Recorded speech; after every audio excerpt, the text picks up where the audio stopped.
नमस्कार, मैं आपकी दोस्त डॉक्टर अलका गुप्ता। आज प्रश्नों की श्रृंखला में हम लेंगे मुँह से एक्ने या पिंपल्स। तो हम सबसे पहले ये देखेंगे कि ये होते क्यों हैं। ये इसलिए होते हैं कि शरीर में गर्मी बढ़ जाती है। शरीर में गर्मी के बढ़ने की वजह से एक होता है। फिर दूसरा बहुत मेजर जो है वो है पेट ठीक से साफ नहीं होना। फिर तीसरा है तली बघारी चटपटी और बाहर की ऑयली चीज़ों को आप ज़्यादा खाते हैं उसकी वजह से। चौथा कारण है नींद का ठीक से नहीं होना, या नींद बहुत ज़्यादा लेना या नींद कम लेना, या नींद की जो आपकी जो दिनचर्या है वो आपकी बिगड़ी हुई होना, उसकी वजह से एक होता है। और एक मेजर कारण ये है कि चिंता, जो बहुत ज़्यादा चिंता करते हैं उनको भी ये होता है, पिंपल्स होता है। और एक पिंपल्स ऐसा भी होता है जो लड़कियों को होता है, बच्चियों को पीरियड आने के कुछ समय पहले उनको चेहरे में मुहासे आ जाते हैं, और पीरियड के दरमियान भी कुछ लोगों को रहते हैं, और लेकिन पीरियड जैसे ही ख़त्म होता है वो ठीक हो जाते हैं। तो उसका कारण क्या होता है, हमारा जो स्प्लीन होता है वो प्रॉपर रक्त को बाहर फेंकता नहीं है, हमारा जो खराब ब्लड होता है उसको बाहर फेंकता नहीं, उसकी वजह से होता है। तो इन सब वजह की वजह से हमारे को होता है पिंपल्स होता है, या एक्ने भी हो जाता है इसको, या मुँह से।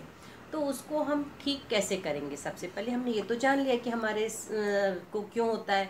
तो जो चीज़ हम कर रहे हैं उन चीज़ों को, अपनी दिनचर्या को सुधारने का प्रयास करें। यदि आप तला वगैरह ज़्यादा खाते तो उसको कम खाइए, अपनी नींद को प्रॉपर करिए, पेट को साफ करने का विशेष तौर से प्रयत्न करिए। अब हम आएंगे कि चिकित्सा कैसे की जाए। तो चिकित्सा सबसे पहले हम करेंगे नेचुरोपैथी।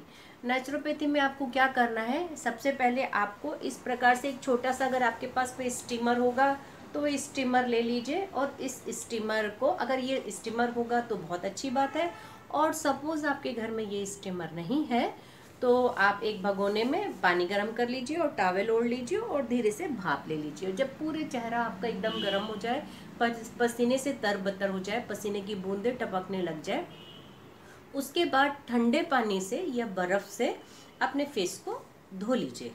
ये हो गया आपका नेचुरोपैथी हो गया है। अब नेचुरोपैथी के बाद हम आएंगे आसनों पर। तो आसन आपको, सारे आसन आपको करना है। आसन ऐसे आसन करना है जिससे कि आपके शरीर की जो गर्मी है, हीट है, वो बाहर निकले, पसीने के रूप में हमारे बाहर निकल जाती है, वैसा करना है। और हम जब प्राणायाम करते हैं, देखिए लोग प्राणायाम और आसन पर बहुत विशेष ध्यान नहीं देते, लेकिन मैं सोचती हूँ इनको देना चाहिए, क्योंकि जो प्राणायाम है वो क्या करता है कि आपके शरीर में अधिक से अधिक ऑक्सीजन को अंदर डालता है। जितना हमको ऑक्सीजन की ज़रूरत होती है उतनी ऑक्सीजन हम नहीं ले पाते हैं, हम कम ऑक्सीजन लेते हैं, उसकी वजह से हमको बहुत सारे प्रॉब्लम होते हैं।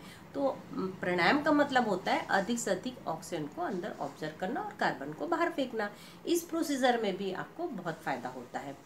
अब उसके बाद हमारे को क्या होता है कि प्राणायाम कौन कौन से करना है। आप शीतली करेंगे, शीतकारी करेंगे, सदन करेंगे, और चंद्रभेदी प्राणायाम करेंगे, ये आप प्राणायाम करेंगे।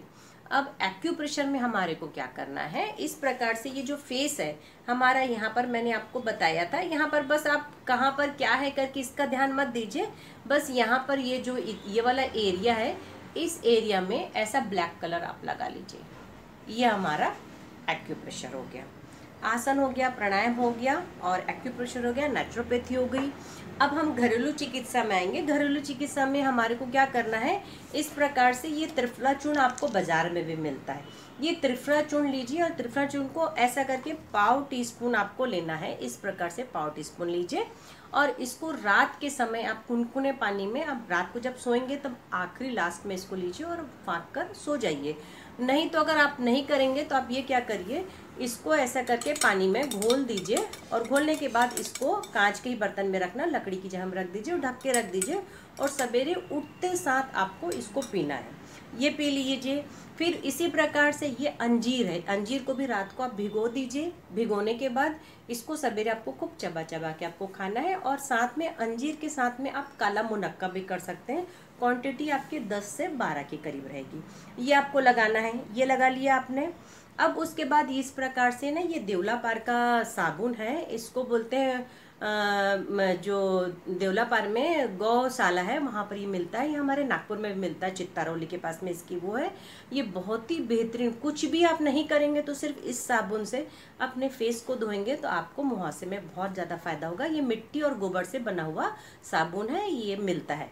ठीक, अब उसके बाद आप मान लो सपोज ये साबुन आपको नहीं मिलता है तो इस प्रकार से ये कड़ू नीम होती है ना, कड़ू नीम को आप पीस लीजिए। कड़ू नीम को पीसने के बाद पीस लीजिए। पीसने के बाद आप इसको अपने पूरे फेस में रात को सोते समय अप्लाई कर लीजिए जहाँ जहाँ पर आपको मुहासे हैं।